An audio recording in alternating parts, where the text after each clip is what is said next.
Sa ngalan ng Ama, ng Anak, at ng Espiritu Santo. Amen. Sumainyo ang Panginoon. At sumaiyo rin. Mga kapatid, sa araw na ito, ating pinagdiriwang ang banal na kapistahan, ang pagkamartir ni San Maximilian Kolbe. Isa siyang pari na inalay ang buhay niya kapalit ng isang preso, isang nakakulong na tao nung panahon na mga Nazi sa World War II sa Germany. Imbis na ang taong yun, isang ama, isang asawa, ang patayin ng mga sundalo, nakipagpalit siya ng pwesto sa kanya, binigay niya ang kanyang buhay. At tinuturuan tayo ni San Maximilian Kolbe ang tunay na kahulugan ng pagmamahal. Ang pagmamahal ay hindi lang pagbibigay. Ito ay pagbibigay kahit na mahirap. Ang pagmamahal ay katapatan kahit na masakit, kahit na mahapdi. Ang pagmamahal ay nangangailangan ng sakripisyo. Ang tunay na pag-ibig ay kailangan may pagdanak ng dugo. Yan ang mahirap na hamon ang bawat isang mag-asawa na pinagdadaanan nila ngayon. Minsan pag tayo ay susugat, nahihirapan sa ating mga relasyon, ang natural tendency natin, kalaunan, gusto nating umiwas, gusto nating huminto, umaayaw tayo. Pero kung magpapatuloy tayo na may pagmamahal, pag-ibig sa ating mga puso, lalong-lalo na sa tulong ng grasya ng Diyos, makakatagpo tayo ng pagpapala ng himala galing sa Diyos. Hilingin natin ang panalangin ni San Maximilian, lalong-lalo na sa mga mag-asawa na nahihirapan sa kanilang mga relasyon. At para tayong lahat ay makitang karapat dapat makatanggap sa mga banal na misteryo, hilingin natin muli ang awa at pagpapatawad ng Diyos. Inaamin ko Sa makapangyarihang Diyos at sa inyo mga kapatid, na lubha akong nagkasala sa isip, sa salita, sa gawa at sa aking pagkukulang. Kaya isinasamo ko sa mahal na Birheng Maria, sa lahat ng mga anghel at mga banal, at sa inyo mga kapatid, na ako'y ipanalangin sa Panginoong ating Diyos. kawan tayo na makapangyarihang Diyos. Patawarin tayo sa ating mga kasalanan at patnubayan tayo sa buhay na walang hanggan. Amen. Panginoon, kaawaan mo kami. Panginoon, kaawaan mo kami. Kristo, kaawaan mo kami. Kristo, kaawaan mo kami. Panginoon, kaawaan mo kami. Panginoon, kaawaan mo kami. Manalangin tayo. Ama naming makapangyarihan, ginawa mong manaig sa mga pahirap ang martir na si San Maximilian Kolbe. Pagkaloob mong kaming nagdiriwang ngayon sa kanyang tagumpay, ay makapanatili di natitinag na mga kumakalaban, pakundangan sa iyong pagkupkop sa amin araw-araw. Sa pamagitan ni Jesucristo kasama ng Espiritu Santo, magpa sa walang hanggan. Amen.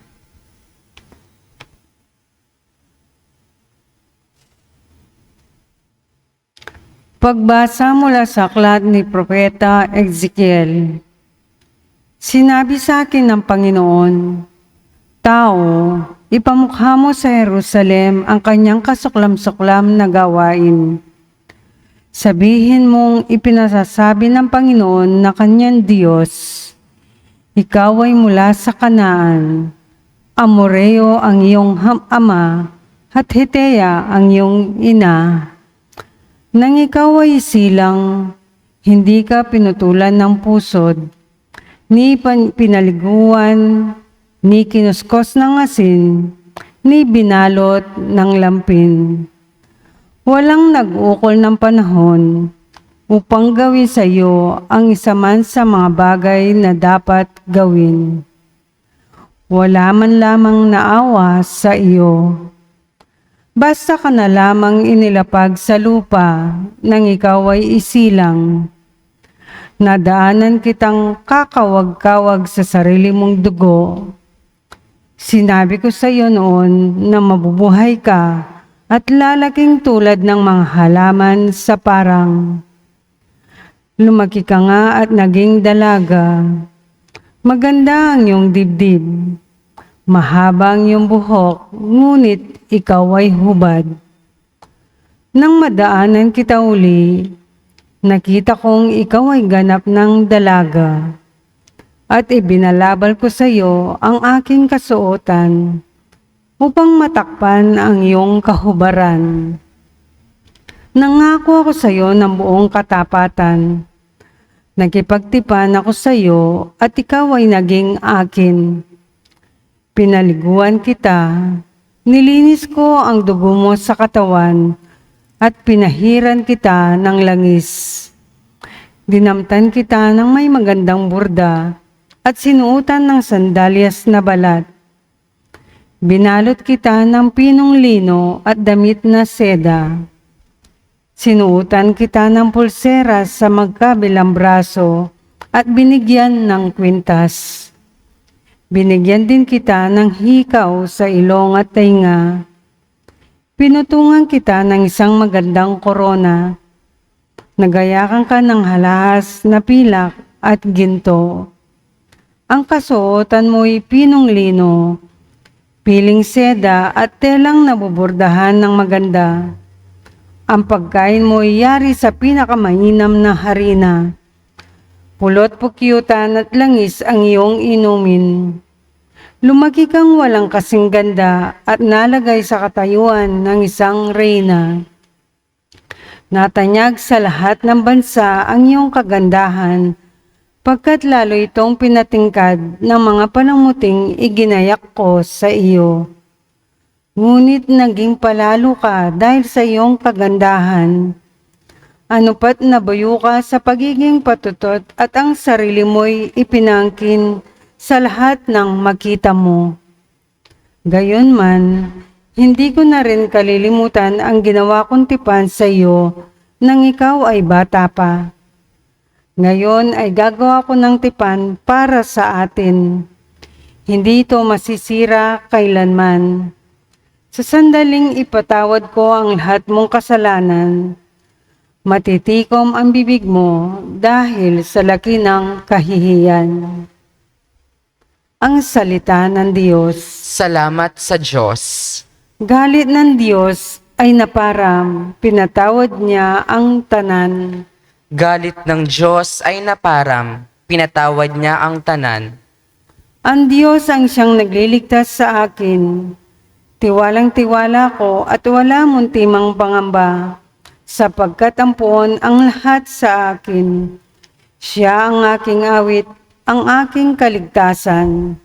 Malugod kayong sasalok ng tubig sa batis ng kaligtasan. Galit ng Diyos ay naparam, pinatawad niya ang tanan. Magpasalamat kayo sa puon. Siya ang iyong tawagan. Ipaalam ninyo sa mga bansa ang kanyang ginawa. Ipahayag ninyo ang kadakilaan ng kanyang pangalan. Galit ng Diyos ay naparam, pinatawad niya ang tanan. Umawit kayo ng papuri sa puon, sapagkat kahanga-hanga ang kanyang mga ginawa. Ipahayag ninyo sa buong daigdig.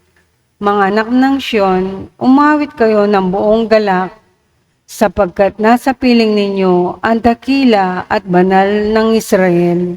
Galit ng Diyos ay naparam, pinatawad niya ang tanan.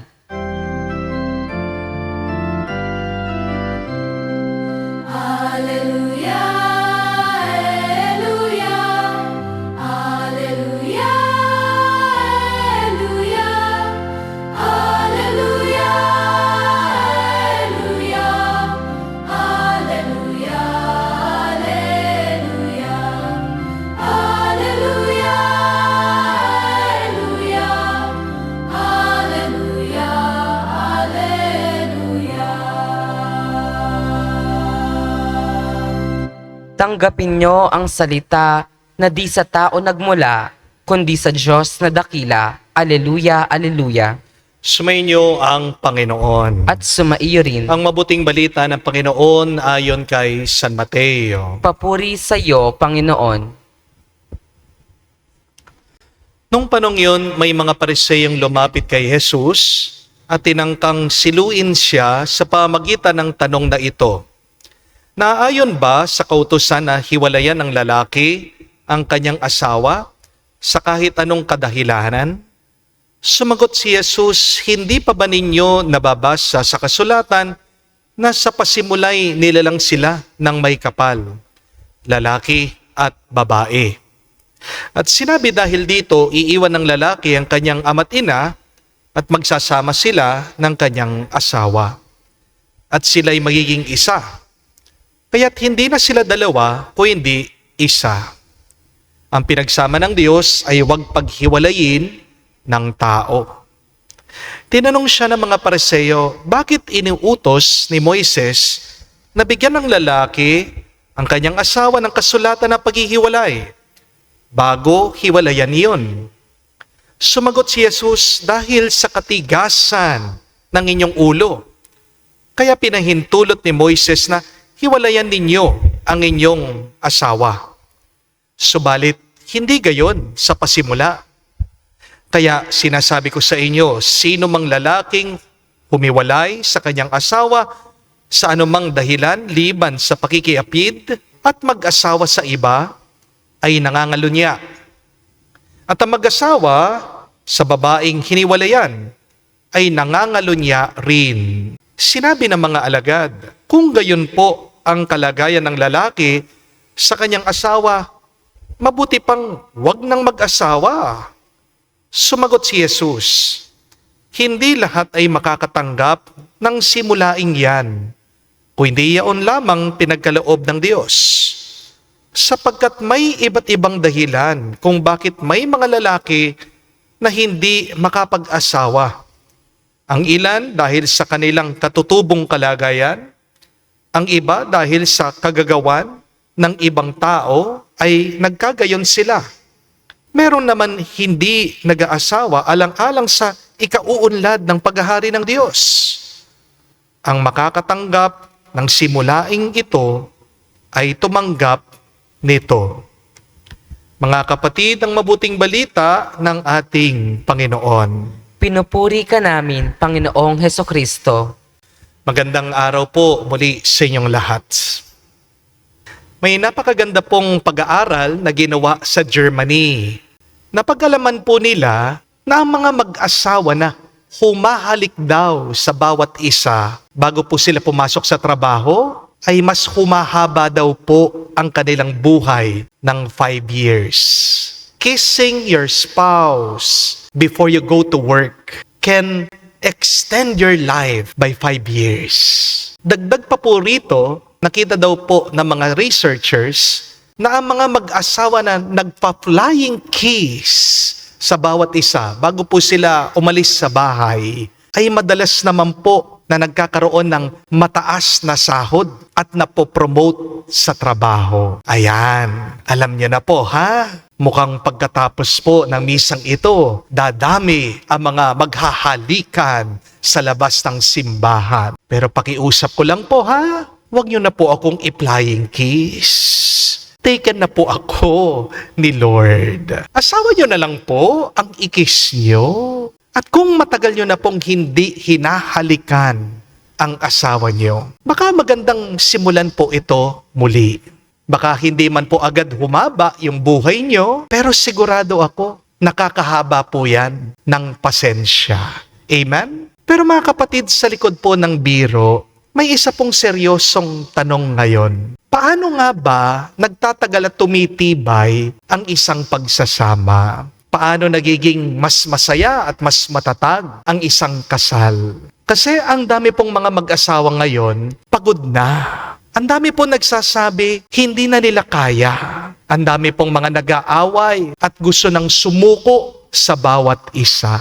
Nagpapasalamat po tayo sa Diyos dahil may iniwan siyang 3 turo dito po sa ating nabasang ebanghelyo kung paano mananatiling nagmamahalan ang mga mag-asawa. Una po, huwag niyong kalimutan, ang asawa mo ay hindi lang pinili mo. Siya din ay pinagkatiwala ng Diyos sa'yo. Napakaganda po ng turo, sabi ng ating Panginoong Jesucristo. Jesus said, what God has joined together, man must not separate. Pansinin niyo po ang sabi ng Panginoon. Hindi niya sinabi, what man has joined together. Ang sabi niya, what God has joined together. Ibig po sabihin, sa pananaw ng pananampalataya, ang kasal hindi lamang po kasunduan ng dalawang taong nagmamahalan. Ang kasal ay tipan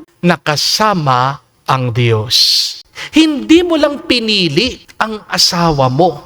Pinili rin siya ng Diyos para sa iyo.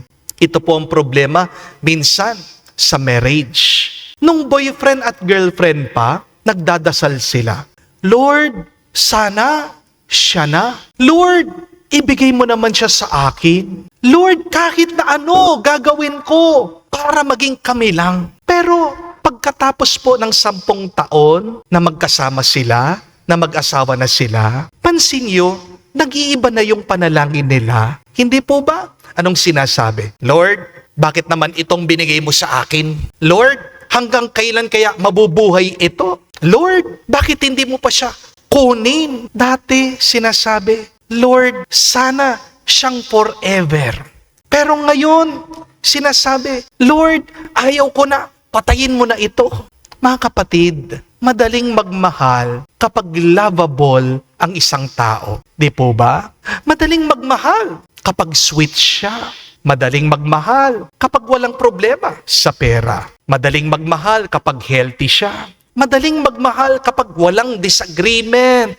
Pero ang tunay na lalim ng kasal ay makikita mo kapag dumarating na yung mga araw na mahirap ng magmahal. Dahil ang Christian marriage po ay hindi lamang, I love you because you make me happy. Ang tunay na pagmamahal nating mga Kristiyano ay, I choose to love you even on days when loving you requires sacrifice. Hindi po ibig sabihin nito na dapat tiisin na natin ang pag-aabuso, ang karahasan, o ang panganib.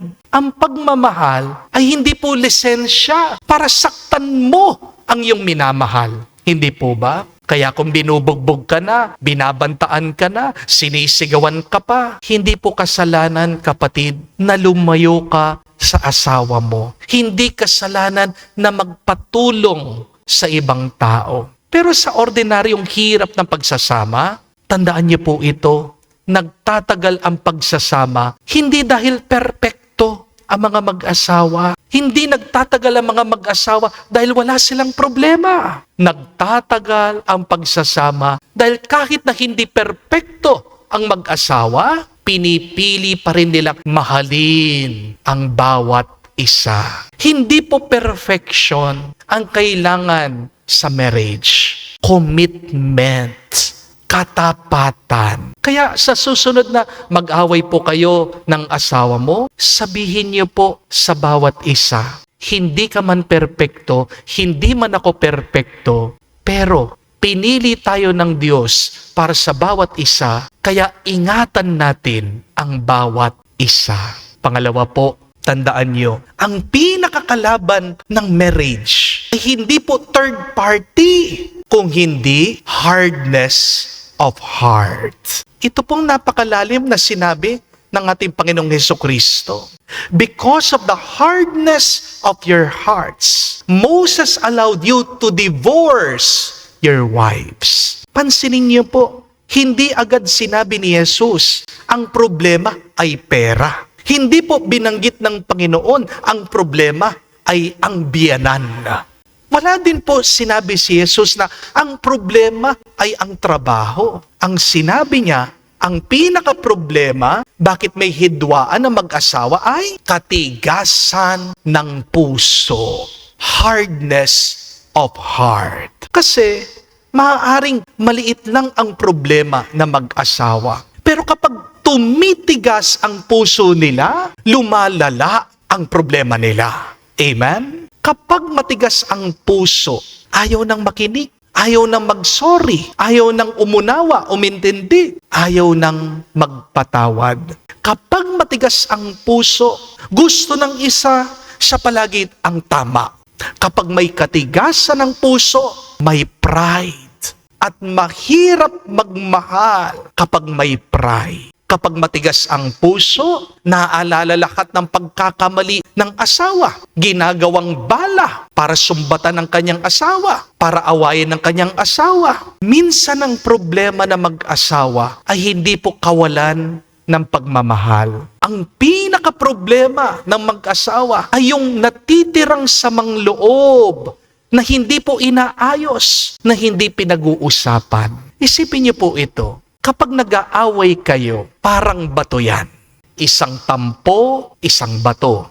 Isang masakit na salita, isa na namang bato. Isang pangako na hindi tinupad, isa na namang bato. Isang pagkukulang, isang bato. Isang sorry na hindi sinabi, isang bato. Hanggang pansinin niyo po, dahil naiipon yung mga batong yan, nagkakaroon na ng pader sa pagitan ng mga mag-asawa. Magkatabi sila sa kama, magkalayo ang puso nila. Nasa iisang bahay, pero hindi sila nag-uusap. Kumakain sa isang lamesa, parehong nagse-cellphone, hindi nagtitinginan, hindi nagkikibuan. Kaya ang milagro na kailangan ng maraming kinasal ay hindi naman yung pagbabago ng kanyang asawa. Baka ang pinakamilagro na kailangan ng mga mag-asawa ay yung pagpapalambot ng Diyos sa kanilang mga puso.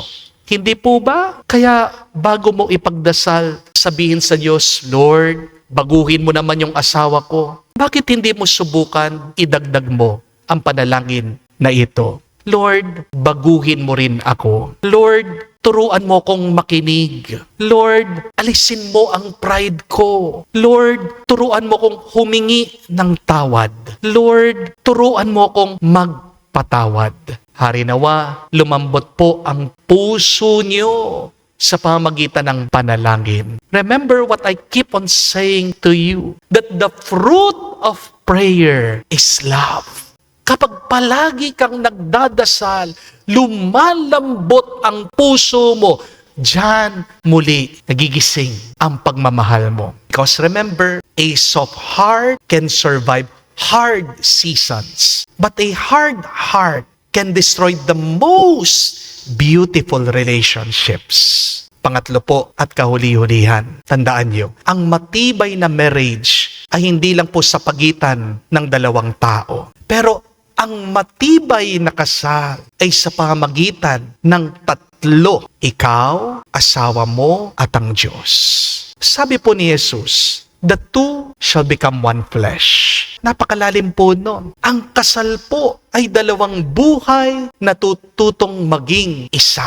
Pero, paano magiging isa yung dalawang taong magkaiba? Magkaiba ang ugali, magkaibang pagpapalaki, magkaibang pag-iisip, magkaiba ang priorities, magkaibang temperament. Minsan, pansinin niyo po, pati aircon na lang, hindi magkasundo. Yung isa, giniginaw na, 25 degrees pa lang. Habang yung isa, 18 degrees na, naiinitan pa rin. Yung isa, gusto mag-ipon. Habang yung isa, gusto naman mag-shopping. Yung isa, tahimik kapag galit.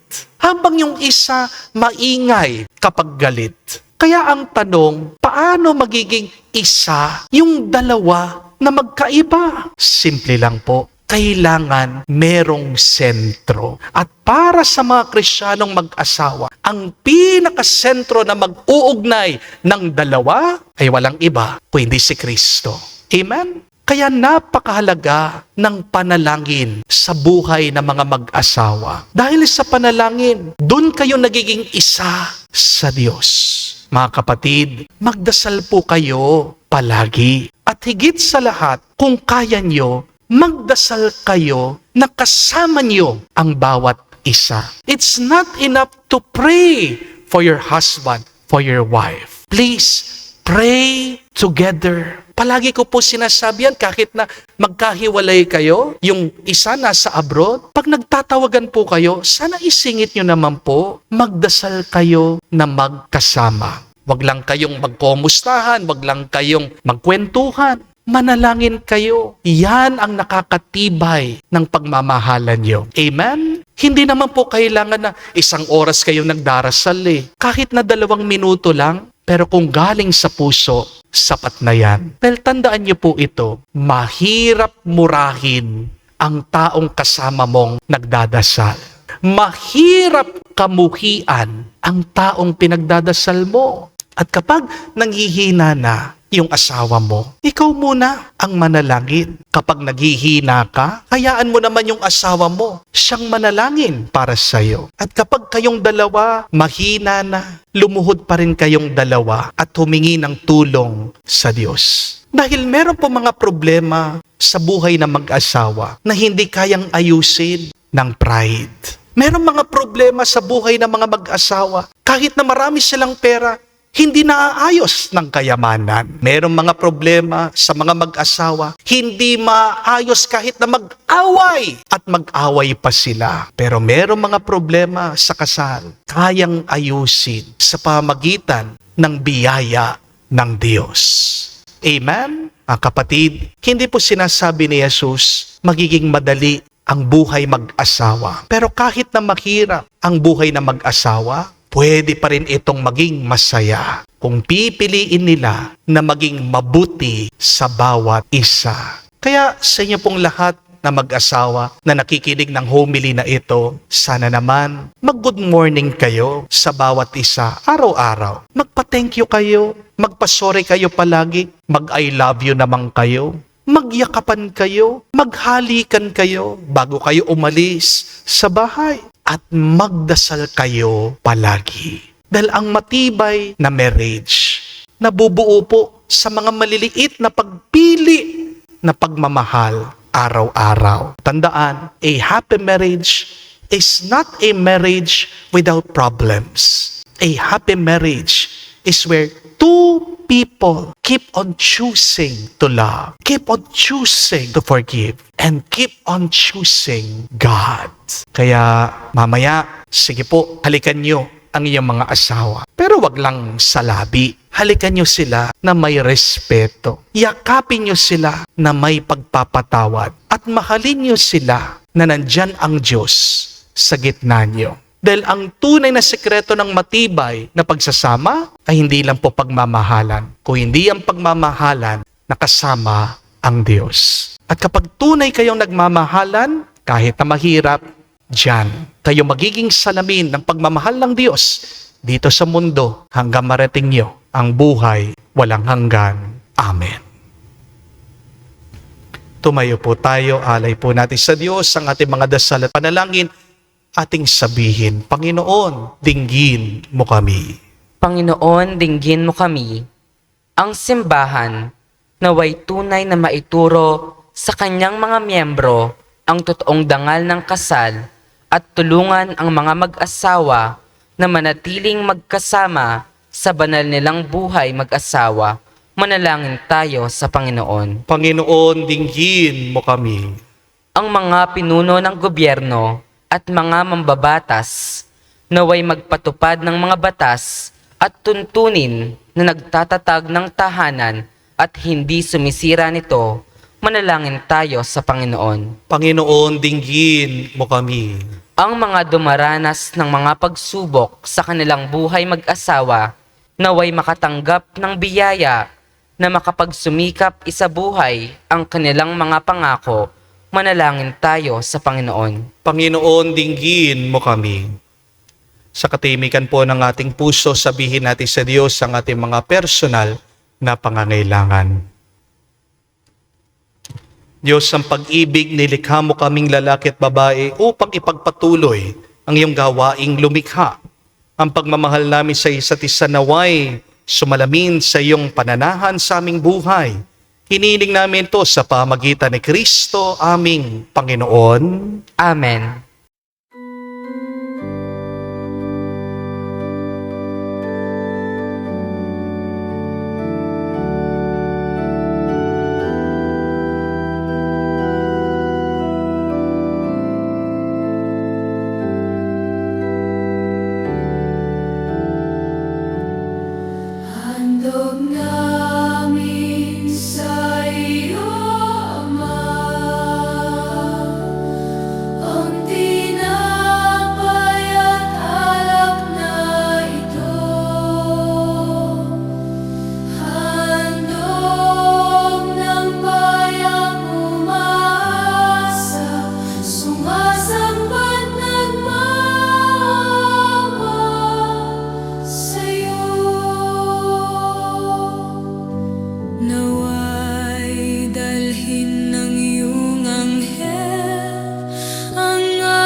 Manalangin kayo mga kapatid para ang ating mga paghahain ay kalugdan ng Diyos, amang makapangyarihan. Tanggapin nawa ng Panginoon itong paghahain sa iyong mga kamay, sa kapurihan niya at karangalan, sa ating kapakinabangan at sa buong sambayanan niyang banal. Ama naming lumikha, pakabanalin mo at basbasan ang mga alay na nakahanda upang pag-alabin nito ang aming diwa sa ningas ng pag-ibig mo na nagdulot ng tagumpay sa pagpapakasakit ni San Maximilian Kolbe sa pamagitan ni Jesucristo kasama ng Espiritu Santo magpa sa walang hanggan. Amen. Sumainyo ang Panginoon. At sumaiyo rin. Itaas sa Diyos sa inyong mga puso at diwa. Itinaas na namin sa Panginoon. Pasalamatan natin ang Panginoong ating Diyos. Marapat na siya ay pasalamatan. Ama naming makapangyarihan, tunay nga marapat ikaw ang aming pasalamatan. Ngayon aming kagalakan na si San Maximilian Kolbe ay parangalan. Siya'y kapanalig naming may paninindigan na ikaw ay pahayag kahit siya'y mamatay. Sapagkat minarapat mo kanyang matularan, ang iyong anak na naghain ng sariling buhay, tulad na naganap ng iyong anak, ang dugo ng martir ay dumanak, hindi dahil sa katatagang likas, kundi dahil sa iyong bigay na lakas. Kaya kaisa na mga anghel nagsisiawit ng papuri sa iyo, nang walang humpay sa kalangitan, kami nagbubunyi sa iyong kadakilaan.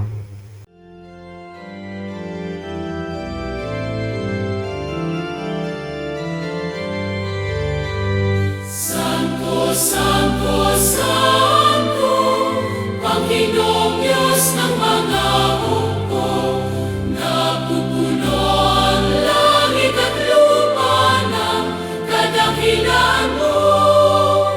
Hosana, Hosana, sa kainasan, pinagpalang na paririto sa ngalan ng Panginoon. Hosana, Hosana, sa kainasan. Hosana, Hosana, sa kainasan.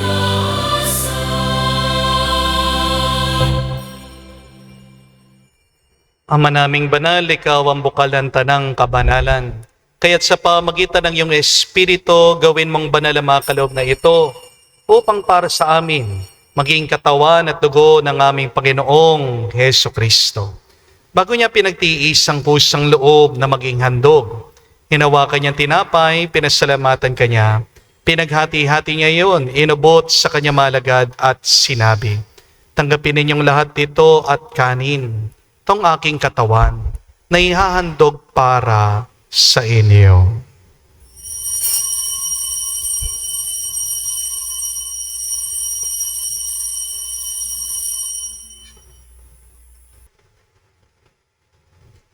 Gayon din naman na matapos ang hapunan, hinawakan niyang kalis.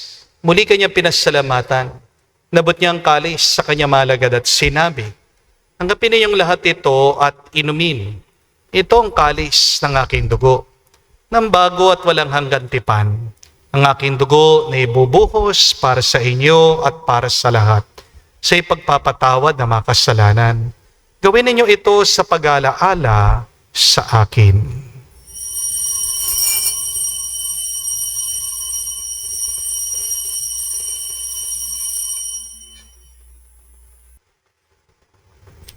Ang misteryo ng pananampalataya.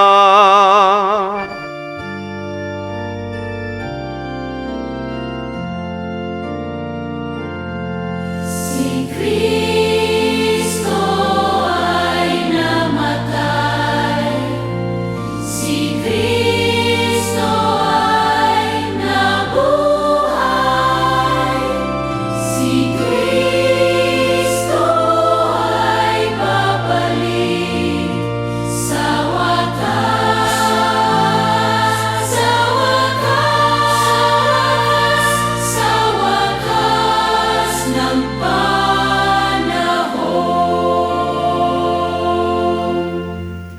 Ama, ginagawa namin ngayon ang pag-alaala sa pagkamatay muling pagkabuhay ng iyong anak. Kaya tiniyalay namin sa iyong tinapay nagbibigay buhay at ang kalis na nagkakaloob ng kaligtasan. Kami nagpapasalamat dahil kami iyong minarapat na tumayo sa harap mo para maglingkod sa iyo. Sinasamo namin kami magsalo-salo sa katawan at dugo ni Kristo ay mabuklod sa pagkakaisa sa pamagitan ng Espiritu Santo. Amalingapin mong iyong simbahan, laganap sa buong daigdig. Puspusin mo kami sa pag-ibig. Kaisa ni Leon ang aming Santo Papa, si Florentino aming Arsobispo at ng Tanang Kaparian. Alalahanin mo rin ang aming mga kapatid na nahimlay. May pag-asang sila'y muling mabubuhay. Gayon din naman lahat ng mga pumanaw. Kawan mo't sila't patuloyin sa iyong kaliwanagan. Kawan mo't pagindapatin kaming lahat, makasalo sa iyong buhay na walang wakas. Kaisa na mahal na Birhen Maria, Ina ng Diyos. Kaisa ni San Jose ang kanyang malwalhating esposo. Kaisa ng mga apostol, lahat ng mga banal. Kaisa ni San Maximilian Kolbe na namuhay dito sa daigdig na kalugod-lugod sa iyo.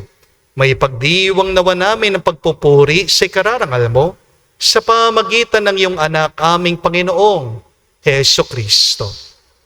Sa pamamagitan ni Kristo, kasama niya at sa Kanya, lahat ng parangal at papuri ay sa iyo, Diyos Ama, makapangyarihan, kasama ng Espiritu Santo, magpasawalang hanggan. Amen. Amen. Amen. Amen.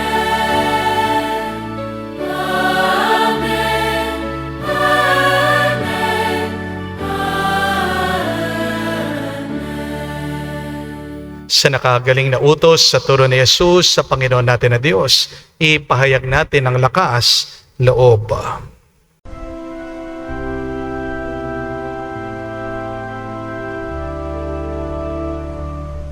Ama namin, sumasalangit ka, sambahin ang ngalan mo, mapasa amin ang kaharian mo, sundin ang loob mo dito sa lupa para nang sa langit.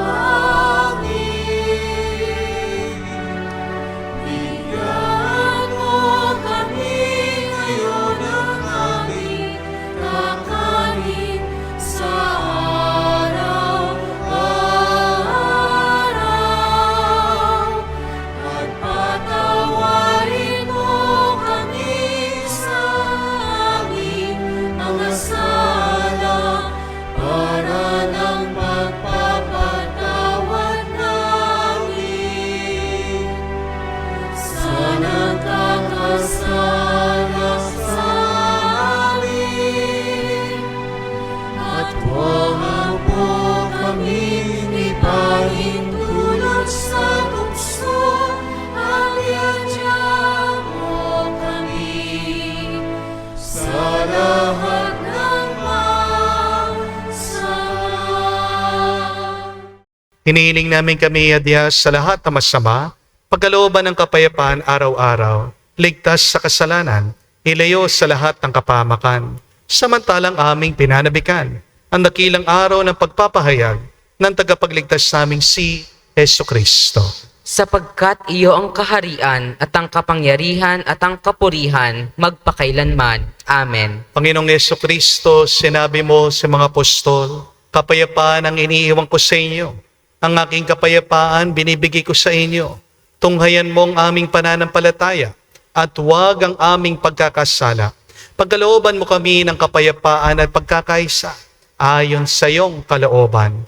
Kasama ng Espiritu Santo, magpa sa walang hanggan. Amen. Kapayapaan ng Panginoon ay laging sumainyo. at sumaiyo rin. Magbigayan po tayo ng kapayapaan sa bawat isa. Peace with you po, kapayapaan po sa bawat isa.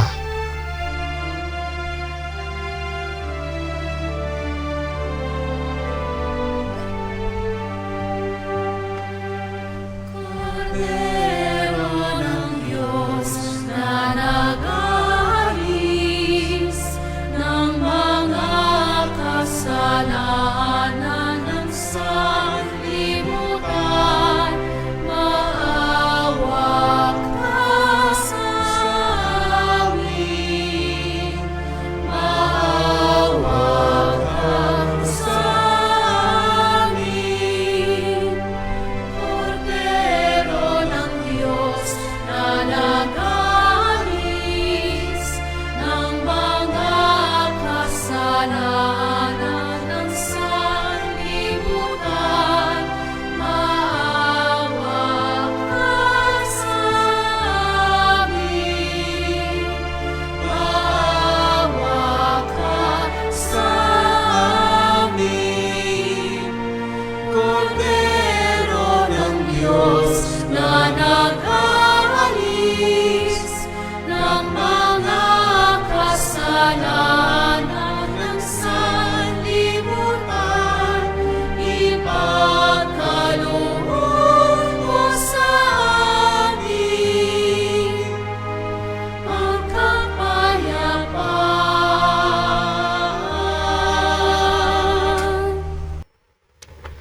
Mga kapatid, naririto ang ating Panginoong Jesucristo, ang Kordero ng Diyos. Siya nag-aalis sa mga kasalanan ng sanlibutan. Mapalad tayong lumalapit sa piging ng Kordero. Panginoon, hindi ako karapat-dapat na magpatuloy sa iyo, ngunit sa isang salita mo lamang ay gagaling na ako.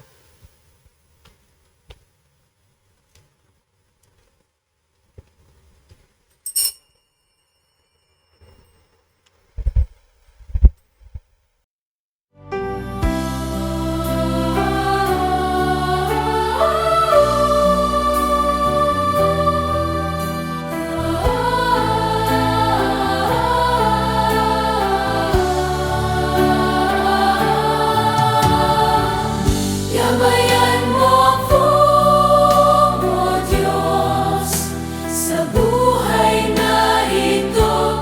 Ilapit mo ako sa pagmamahal mo. Dalhin mo ako, Panginoon,